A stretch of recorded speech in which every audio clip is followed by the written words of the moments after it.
to I'm in love with a homicidal maniac, the show where we take the girl next door and send her on a date with a hardened criminal. Today we'll be following sweet, lovely Charlene as she takes a dream date with convicted mass murderer Splatterhouse. Will sparks fly, or is this girl gonna die? Hi, I'm Charlene.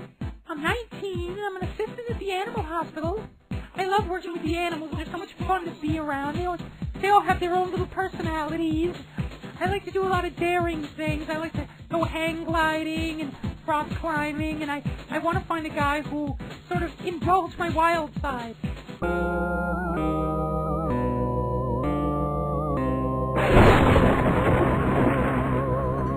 Hi, my name's Rick. Although most people call me Splatterhouse, no matter how many times I tell them how much it infuriates me. I've been classified as a homicidal maniac, although I don't consider myself to be a maniac. I'm a homicidal person. I'm a level-headed person.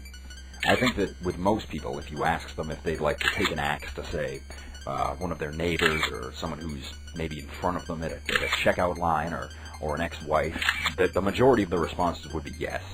The only difference with me is that I put that into action. You might say that I live the American dream. Hi, Charlene. Hi, I'm Rick. Oh, hi, Splatterhouse, right? Yes, either one will do. He had these flowers and it was so sweet. Charlene struck me as a very nice girl, very young the way I like them. She didn't look like she had very much physical strength or could run very fast, which is always a plus. So my friend Allison's having a party. I thought we could go and, do a little dancing and have a good time. Well, that sounds like fun. I thought good, a festive atmosphere. It's a very good setting for a first date, and also if things go south with this girl, I can shift my efforts over to her friend. Well, it's not going to be really a party so much. It's going to be, a few friends, nothing major. Well, I guess we'll see what happens. Charlene had mentioned that it wasn't really going to be a party. I didn't realize the degree to which it wasn't going to be a party. Oh, hey, girl, how you doing? The worst part of it, though, was that Allison had a kid named Billy. Say hi to Billy. Hello, Billy. If there's one group of people that I'd have to say that I just have universal contempt for, it's children. So what happened at the party? There's like nobody here. Yeah, everybody's over at Anna's. I'm supposed to wait for him to call me. Do you want a beer? Actually, I'd like a beer, thank you. Hold on a sec. Billy! Billy, put that down. Billy? Billy? Billy? Billy? All right, he'll be good. He just gets a little worked up sometimes. Oh, you guys have to see the dance that he does. Billy, show him your dance.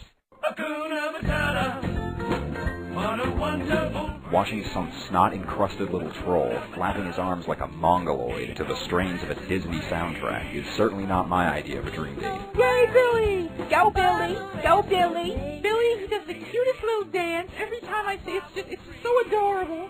And Splatterhouse was kind of standing over in the corner like he was kind of mad or something. But I could tell that he really liked it. He was just kind of afraid to admit it. After about the third run-through of Hakuna Matata with the accompanying interpretive dance, I asked Allison if I could check her MP3 library to see if there was anything else that I could put on, and she said okay. So I went over, and it was all Disney. Now, I'd been hoping for maybe some Nickelback or Hoobastank. I never thought I'd hear myself say that. But I figured that was the most that I could hope for from these Yanks. That was about the depths of their musical tastes. But it was nothing but Disney songs, so I pretended as though, by accident, I'd shut off the MP3 player, which caused Billy to throw something of a fit, and he picked up a balled-up piece of paper and started throwing it at me. Billy, stop it. Billy, he's just playing catch with you. Billy. Okay, he'll be good now. Billy! And after a couple of minutes of that, I started to feel the anger welling up inside of me. And then Allison's father, Billy's grandfather, came in. Hey, what is he doing over here? Hey, you don't throw paper, Billy. You don't throw paper. I'm thinking, thank God, somebody's finally stepping in to put a stop to this, because that Nazi Allison certainly wasn't going to do anything about it. Hey, where's his ball? Give him his ball. Here you go, Billy. Hey, you can throw this ball. So Grandpa, who's about 40 by the way, takes away the piece of paper, and now the kid has a weighted projectile. It was so cute to watch Billy in Splatterhouse playing catch. He's just so good with children. I can tell he'd make a great father. Oftentimes I feel homicidal rage. For pretty much anybody, it's fairly arbitrary, and I usually act on it, but it's nothing personal. In this case, there was a deep-seated desire within me to watch the life drain from this child's eyes as I tightened my hands around his throat. Specifically him, nobody else. Except maybe the mother. But in any case, at that point I knew that I had to step outside and get some air, and if I killed the kid, then I'd also be killing my chances of getting laid that night. As I stepped outside, I saw one of my people. In fact, I knew him from the ward. Hey, Joey, you want to make a quick 10? Oh my god, who is this psycho?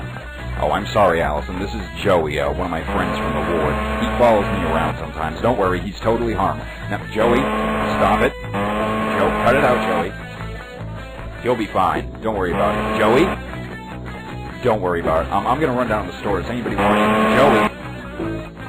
Joey? Okay, I'll be right back. And that's about where it ended with that little date. I actually took a great deal of satisfaction in seeing Joey commit those murders. It was sort of a vicarious thrill, and one for which I can't be legally charged.